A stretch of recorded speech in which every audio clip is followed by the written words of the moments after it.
சென்னையில் பட்டியலின மாணவி தாக்கப்பட்டதை கண்டித்து கோவையில் அதிமுகவினர் ஆர்ப்பாட்டத்தில் ஈடுபட்ட நிலையில் குப்பைக்கு விருது வழங்க வேண்டும் என்றால் அதில் கோவை முதலிடம் பிடிக்கும் என ஆர்ப்பாட்டத்தில் பங்கேற்ற அதிமுக சட்டமன்ற உறுப்பினர் அம்மன் அர்ஜுனன் விமர்சித்துள்ளார்.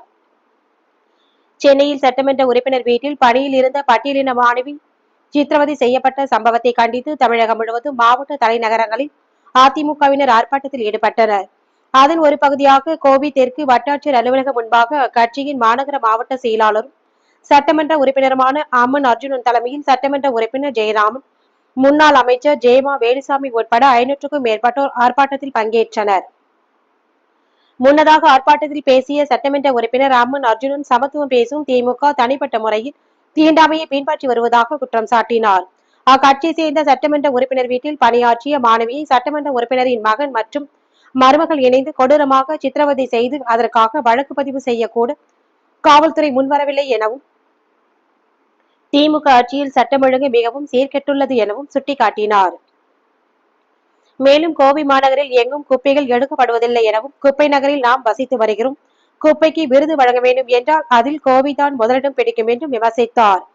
கடந்த அதிமுக ஆட்சியில் கோவை மாநகராட்சி பல்வேறு விருதுகளை பெற்றதாகவும், தற்போது தமிழக அரசு பொறுப்பேற்று 3 ஆண்டுகளில் இதுவரை ஒரே விருது மட்டுமே கோவை மாநகராட்சி பெற்றுள்ளதாகவும் குறிப்பிட்டார். இன்று நமக்கு கட்டளையிட்டு இவ்வளவு பெரிய 2 நாளில் இவ்வளவு பெரிய கூட்டத்தை நாம் கூட்டியிருக்கிறோம்.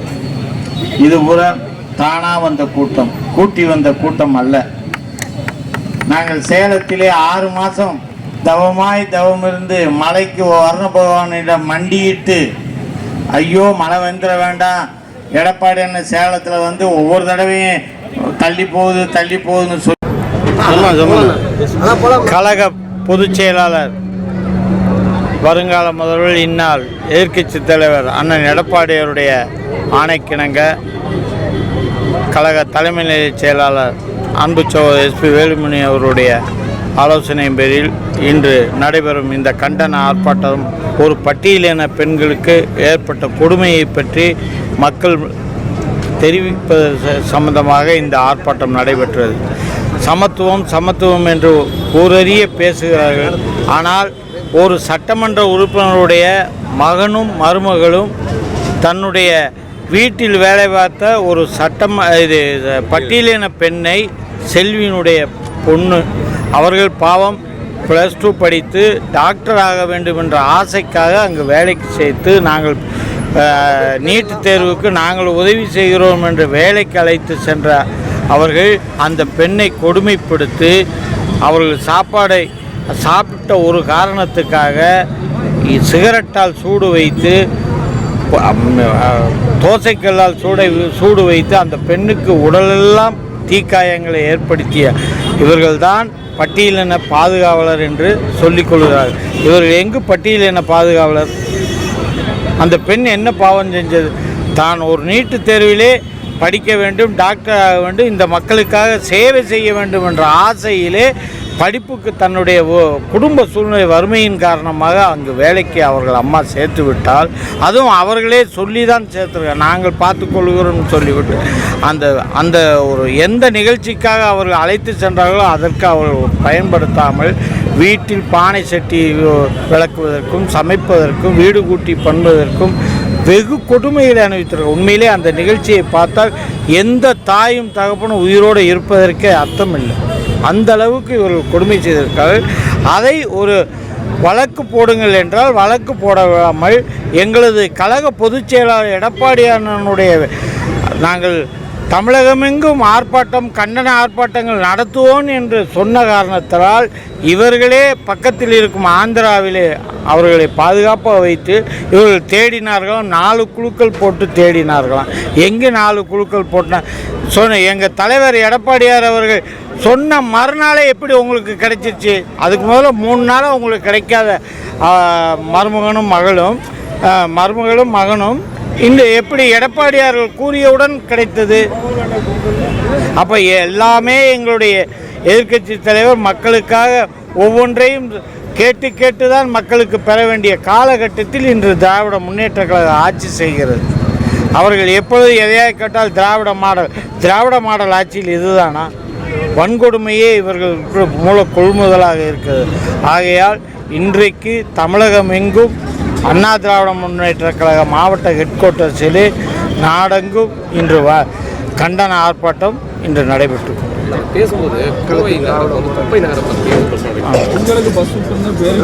நாங்கள் சொல்லி தெரியவில்லை ஊடக நண்பர்களுக்கு. நீங்களும் இங்குதான் குடியிருக்கிறீர்கள். முந்தி 10 ஆண்டுகள் அண்ணா திராவிட முன்னேற்ற ஆட்சியிலே இந்த கோவை மாநகராட்சி எத்தனை விருதுகள் பெற்றது ஒன்று உங்களுக்கே தெரியும். இன்றைக்கு ஒரே ஒரு விருது, இந்த 3.5 ஆண்டு காலத்திலே ஒரே ஒரு விருது பெற்றிருக்கிறது. குப்பை எங்கு சென்றாலும் குப்பை கூலமாக இருக்குது. கோவை நகரிலே குப்பைக்கு முதல் நகரம் என்றால் இந்தியாவிலே கோவை மாநகராட்சி தான் குப்பைக்கு முதல் நகரம். இங்கே என்ன செய்கிறார்கள் என்று தெரியவில்லை. நாங்கள் 10 ஆண்டு காலம் அந்த பழைய நிதியை வைத்து தானே செய்தோம். நாங்கள் வைத்திருந்த நிதியை டபுளாக உயர்த்தி பொதுமக்களுக்கு தண்ணி வரி, குப்பை வரி, வீட்டு வரி, சொத்து வரி, அத்தனை என்னென்ன வரிகள் இருக்கோ அத்தனை வரிகளையும் நீங்கள் போட்டு அவ்வளவு நிதியை வசூல் செய்தோம். இன்னைக்கு கோவை மாநகரம் சீர்கட்டு மிக மிக மோசமாக எங்கு சென்றாலும் மக்கள் உண்மையிலே ஒரு 2 வீலர்லே பள்ளிக்கு செல்கிற குழந்தைகளோ வேலைக்கு செல்கின்ற தாய்மார்களோ மாணவ செல்வங்களோ செல்ல முடியவில்லை. ஏதாவது ஒரு நிகழ்ச்சியிலே 2 வீலர் ஸ்கிட் ஆகி விடுகிறது. ஏனென்றால் ரோடு அந்த அளவுக்கு. இதை நான் சொல்லி தெரிய வேண்டியதில்லை, ஊடக நண்பர்கள் உங்களுக்கே தெரியும். ஆனால் உங்கள் கைகள் கட்டப்பட்டிருக்கிறது, நீங்கள் எதையுமே காட்டுவதில்லை. அதிமுகவை ஏதாவது சொன்னால் உடனே அதை அன்றைய தினம் 4 பேர் உட்காந்துட்டு பேசுகிறீர்கள்.